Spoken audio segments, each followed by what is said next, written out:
Hi, Shep, Hyken here, customer service and experience expert. And today I'm going to share 3 ways to deliver great customer service without costing you money.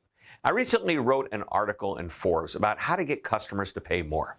The focus, of course, was on customer service and experience.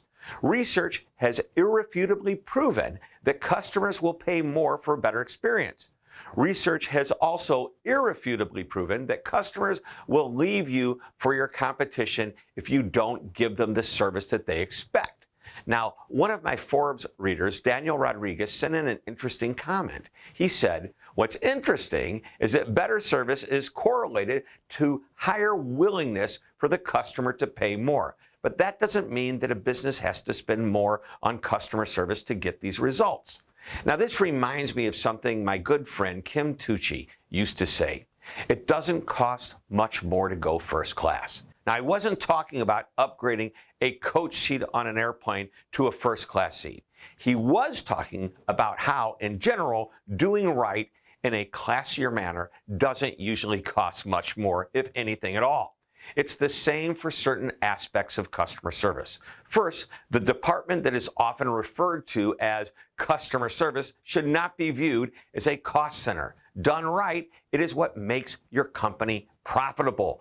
Customer service representatives save customers that are unhappy and in many cases ensure customers come back. Yes, there are overhead costs associated with their salaries and the equipment and the technology that they use. But when they do it right, it doesn't cost, it pays. Doing it right doesn't have to cost extra beyond the obvious costs just mentioned. To get you started with this line of thinking, here are a few ways to do it right that won't cost you much at all, at least compared to the results that you gain. Number 1, do it right the first time, as in taking care of the customer so they don't have to call you back and start over. One call with a customer, even if it takes a little bit more time, costs less than 2 calls or 3 or 4 or even more. Number 2, be nice. Now, this was the topic of a recent Shepherd letter. It doesn't cost extra to be nice, but it can pay huge dividends. I know, this is common sense. Unfortunately, it's not always so common. And number 3, grant authority to employees to make customer-focused decisions. This is about giving your team the authority to take care of your customers. It takes some training to show an employee how far they can go, but once you train them, let them go forth and be successful.